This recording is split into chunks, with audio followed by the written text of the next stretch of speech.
El tema de la predicación es: la Navidad nos recuerda que algo anda mal. La Navidad nos recuerda que algo anda mal. El profeta Miqueas es uno de los profetas menores en la Biblia.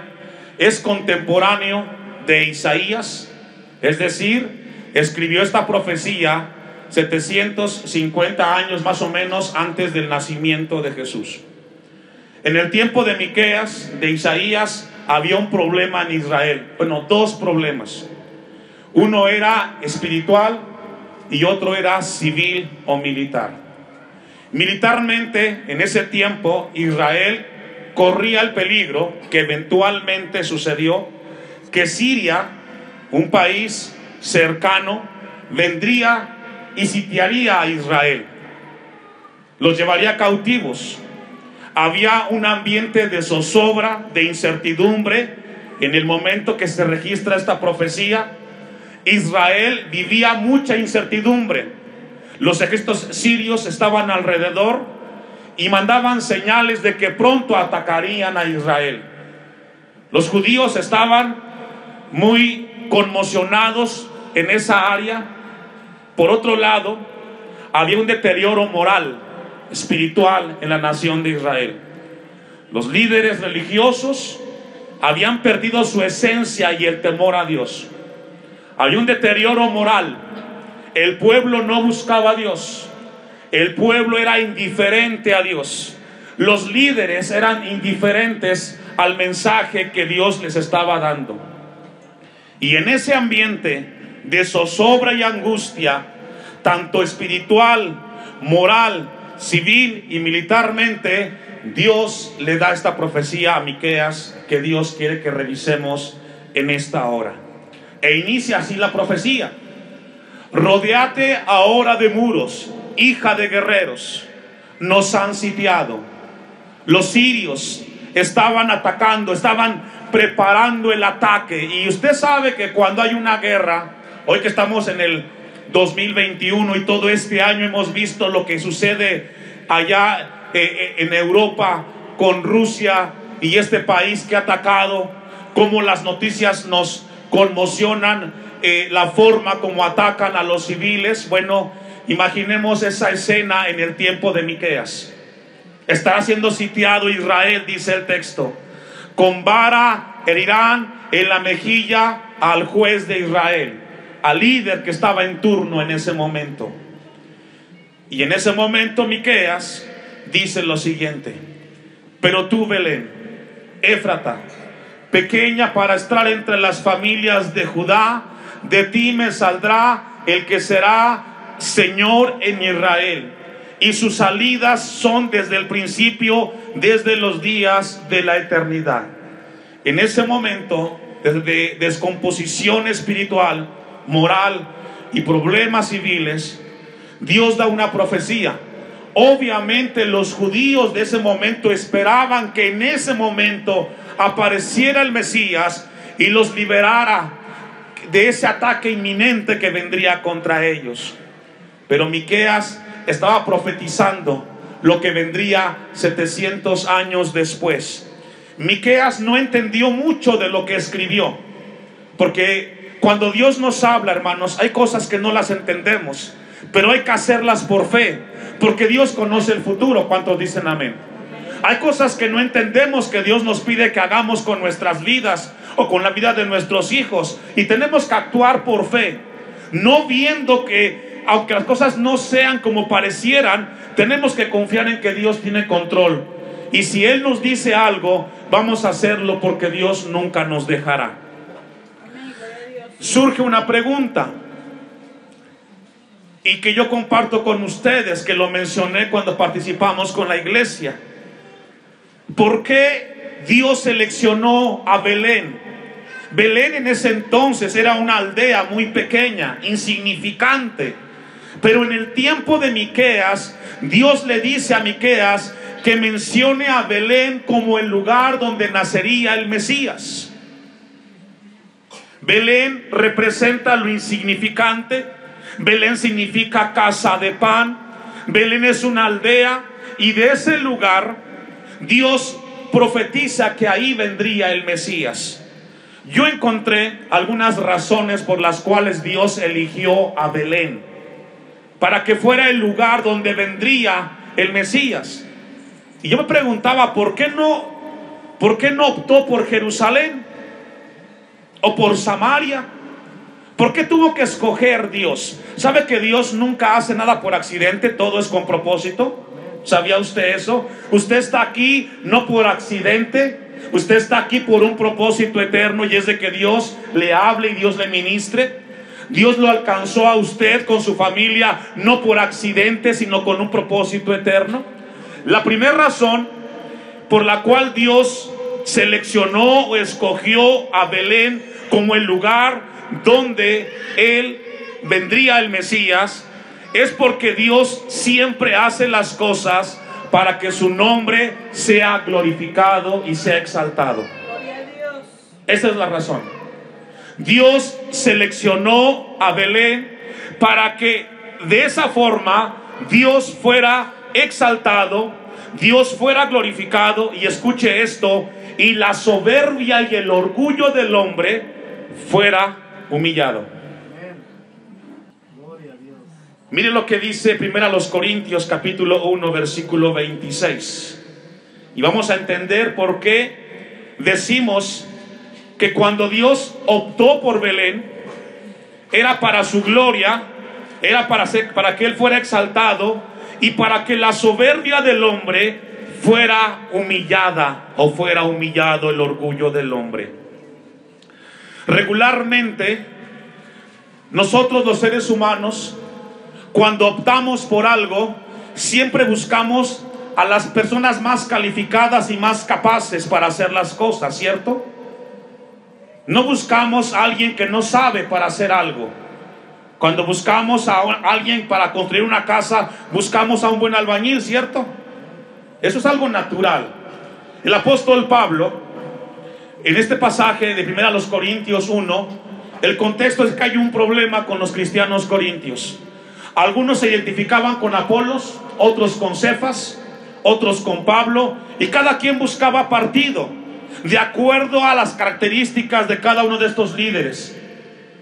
Y Pablo escribe lo siguiente: pues mirad, hermanos, aquí le habla a cristianos, que vuestra vocación, que no sois muchos sabios según la carne, ni muchos poderosos, ni muchos nobles.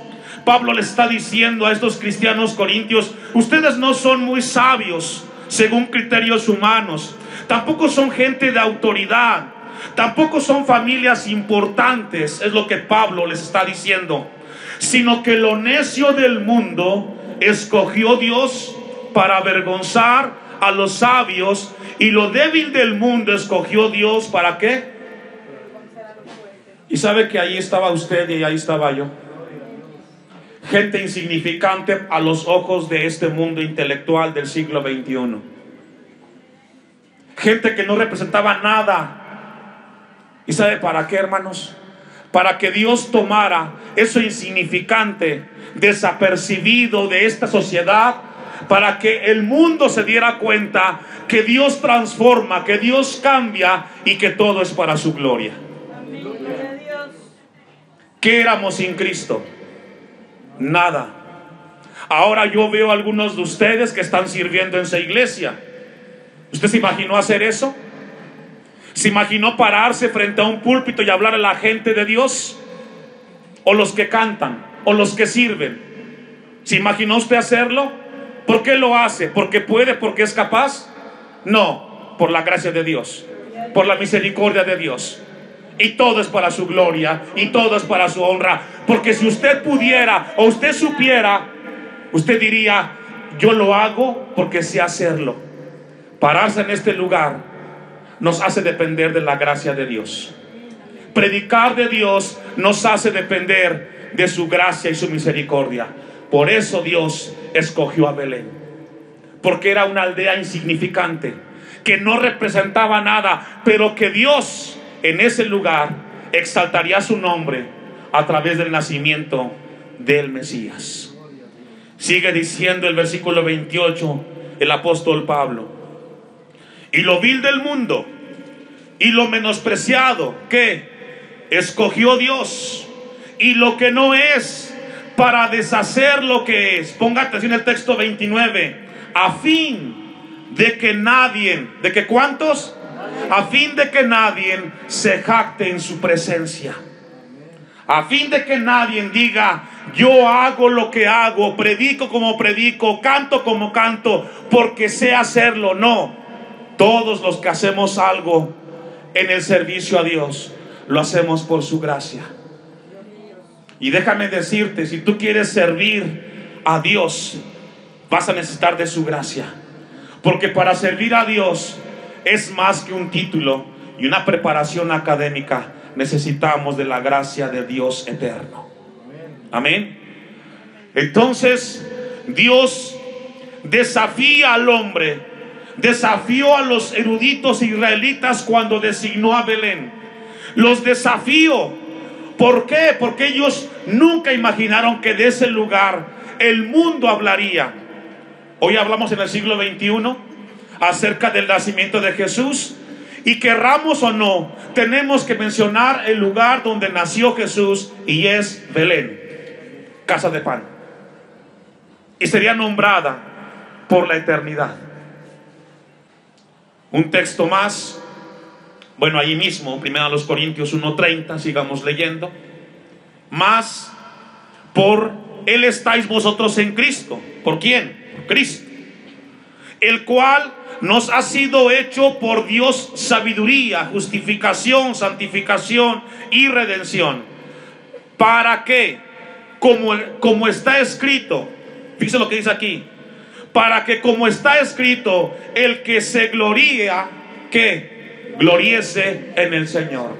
Si este día que celebramos el nacimiento de Cristo queremos exaltar algo o a alguien, tiene que ser a Dios. Gloria a Dios. Esta noche, si tenemos que rendirle gloria a alguien, no es al hombre, no es a la iglesia, no es un movimiento, es a Dios, que envió a su Hijo unigénito para que fuéramos redimidos cuando Él fue a la cruz y cuando Él resucitó. Amén. Segunda razón por la cual Jesús, o por la cual Dios seleccionó a Belén como una ciudad donde vendría el Mesías. Vamos a Miqueas una vez más, vaya conmigo. Capítulo 5, versículo 2.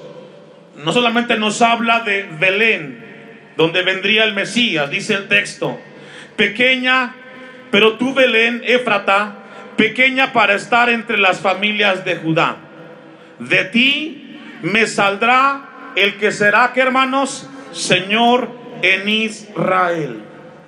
Y sabe que aquí habla de la forma como sería este Mesías. Sería alguien que vendría a gobernar, pero no como lo entendía o como lo entendemos algunos en el tiempo presente. Alguien que te diga cómo hacer las cosas. El gobierno de Cristo es voluntario, hermanos. Nos entregamos a Cristo no porque Él nos force a hacerlo. Nos entregamos a Cristo porque Él nos amó primero. Entonces nos habla que el que vendría, el Mesías que naciera, vendría a este lugar para gobernar a un pueblo no conforme a las leyes terrenales como él lo conocía en ese momento el pueblo judío, sino de una manera voluntaria. Y esto es lo que encontramos en la Biblia. Primer libro de Samuel, capítulo 16, versículo 1. Nos habla que el gobierno del Mesías sería un gobierno en el cual la voluntad de Dios sería en los corazones de aquellos que lo recibirían. Primer libro de Samuel, capítulo 16, versículo 1. El contexto de este pasaje es que Saúl como rey fracasó al gobernar al pueblo de Israel. Y sabe que todos los gobernantes, como son imperfectos, o somos imperfectos los seres humanos, por mucha capacidad que tengamos, siempre fallamos. Y no solamente hablamos de los gobernantes, hablemos de un plano un poco más práctico: la familia. Los que tenemos un tiempo ya con la familia, siendo padres, siendo esposos, hemos aprendido con el paso del tiempo que dirigir una familia es muy difícil y muy compleja, ¿cierto? Y que nos equivocamos más y acertamos menos en las decisiones. ¿O no, hermanos? ¿Hay alguna familia aquí, algún papá, alguna mamá que diga: soy perfecto en mis decisiones? No, fallamos. Dice el pasaje, versículo 1: dijo Jehová a Samuel. ¿Quién habló? Dios. ¿A quién le habló? Al profeta y sacerdote Samuel. ¿Hasta cuándo llorarás a Saúl, habiéndolo yo desechado? ¿Por qué Dios desechó a Saúl, hermanos? Porque no hizo la voluntad que Dios le pidió. Cuando lo mandó a que atacara al pueblo pagano, le perdonó la vida al rey y se trajo las cosas materiales importantes. ¿Cuántas veces cometemos el mismo error que Saúl cometió? Dios te pide que hagas algo con el vicio que tienes, con el problema que tienes, y no haces lo que Dios dice. Haces como tú crees o como tú entiendes. Y esa fue la razón por la cual Dios desechó a este rey Saúl. Yo desechado para que no reines sobre Israel. Llena tu cuerno de aceite y ven, te enviaré a Isaí. ¿De dónde? Fíjese otra vez. ¿Coincidencia? No, propósito. Y te enviaré a Isaí de Belén, porque de sus hijos me he provisto ¿de qué? De un rey. Y desde ahí la profecía estaba dirigida que Belén sería una ciudad o una aldea, un pueblo importante en el propósito eterno de Dios, hermanos. Qué cosa tan importante. Entonces el gobierno de el Mesías sería un gobierno muy distinto al terrenal. Vamos a ver algunos pasajes. Juan 18, versículo 36. Vamos a ver el momento cuando Pilato interroga a Jesús antes de ser crucificado. El Evangelio de Juan registra un momento en el cual Pilato tiene la oportunidad de interrogar a Jesús y le hace una pregunta que hoy tenemos que revisar, y le dice en Juan 18:36, respondiendo Jesús: mi reino no es de este mundo. ¿Qué dijo Jesús? Mi reino no es de este mundo. El reino de Cristo es un reino espiritual, es un reino eterno. Es por ello que no podemos palpar a Dios de una manera terrenal. Tiene que ser espiritual. Usted está aquí porque sabe que Dios le va a hablar espiritualmente a su alma, a su vida. Mi reino no es de este mundo. Si mi reino fuera de este mundo, mis servidores pelearían para que yo no fuera entregado a los judíos. Pero mi reino, que dice Jesús, no es de aquí. El reino de Cristo no es un reino terrenal, es un reino espiritual. Él vino a este mundo, vino a este mundo para darnos redención, para que nuestra vida eterna no fuera condenada, sino que ahora fuera hacia nuestro Creador y vivir con Él por la eternidad. ¿Cuántos dicen amén? Usted y yo estábamos caminando hacia una condenación eterna, pero gracias a Cristo ahora nuestra vida cambió, nuestra posición cambió, y ahora estamos seguros en Cristo y estamos con Él para la eternidad. Amén. Entonces encontramos de que el gobierno del Mesías será un gobierno voluntario. Dios no nos obliga a seguirlo, lo seguimos voluntariamente. ¿Cuántos dicen amén? Volvamos a Miqueas capítulo 5 versículo 2 rápidamente para ir avanzando y concluir. Dice el versículo 2: y sus salidas son desde el principio, desde los días de la eternidad. Aquí hay un poquito de poder entender lo que Dios nos habla acerca del Mesías. Por un lado, sería alguien que vendría a nacer como todos nosotros, Pero por otro lado, es un Mesías que siempre ha vivido, que siempre ha existido, porque Dios es eterno. Dios no tiene principio, no tiene fin. Él siempre es y siempre será. Y eso es lo extraordinario del nacimiento del Mesías. El mismo Dios eterno, el mismo Dios que creó lo que hoy vemos, que Dios lo creó a usted, hizo algo extraordinario. Vino a este mundo haciéndose mortal como usted y como yo, para mostrarnos el camino de la redención.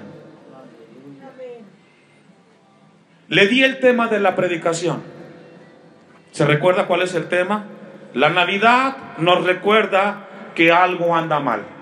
Y algunos de ustedes, de aquí los observé, hicieron una mirada así como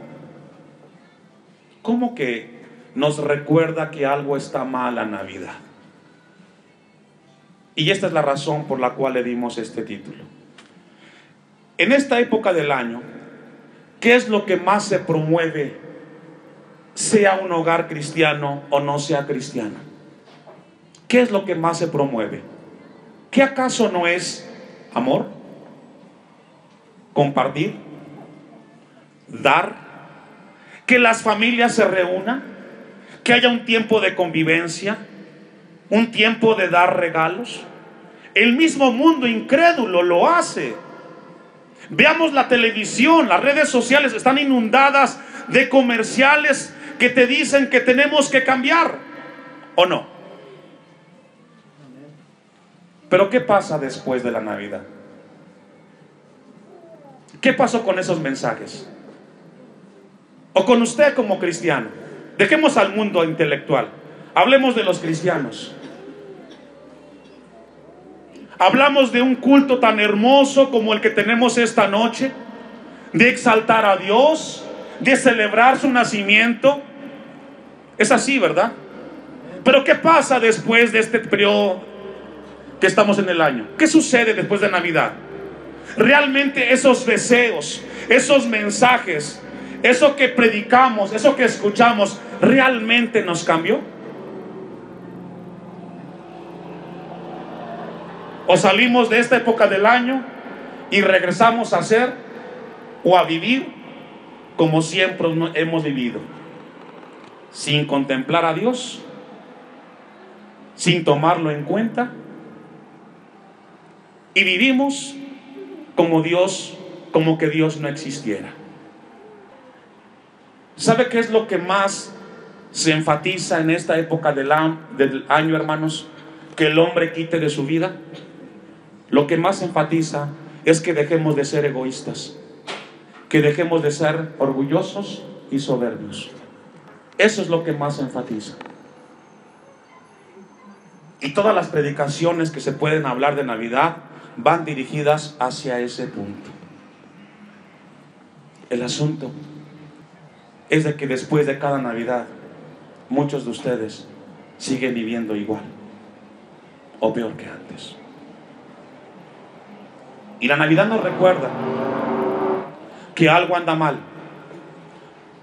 porque Dios nos sigue hablando, Dios nos sigue ministrando, y no dejamos en nuestro corazón que Jesús realmente sea el Señor y Rey de Reyes. Cada Navidad vendrá un mensaje, y considérelo a partir de hoy, esté como pastor yo o no esté. Cada Navidad nos recuerda a Dios que a pesar de todos los esfuerzos que se hacen en las iglesias para predicar, para hablar, el hombre es más fuerte su orgullo, su egoísmo, que el mensaje de la palabra de Dios. Vayamos a Lucas. Concluimos con esto. Capítulo 2. Vimos la profecía de Miqueas, y ahora vemos en Lucas capítulo 2 versículo 10. Pero el ángel les dijo: no temáis, porque aquí os doy, ¿qué? Eso es Navidad, una noticia buena. Jesús nació. Hoy puedes dejar de ser orgulloso.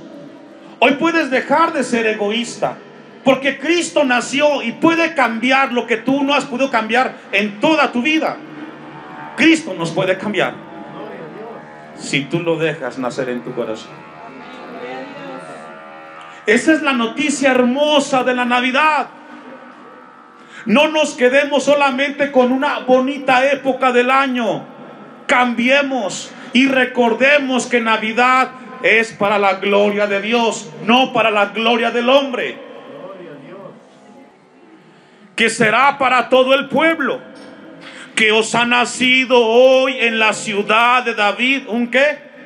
Un Salvador, que es Cristo el Señor. Esa es la buena noticia.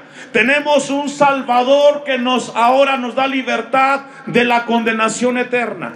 Eso es Cristo. Tú decides si quieres seguir viviendo esclavizado con lo que tienes. Pero si tú decides esta noche entregarle tu vida a Cristo, Él te puede hacer libre.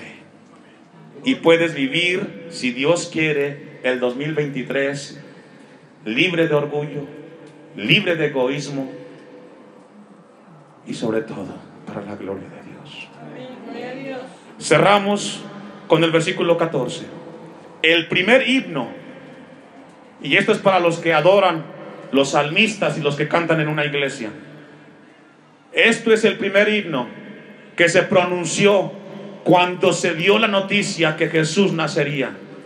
Y nos recuerda que en Navidad toda la gloria debe de ser para Dios. Gloria a Dios en las alturas. Y en la tierra, ¿qué? Paz.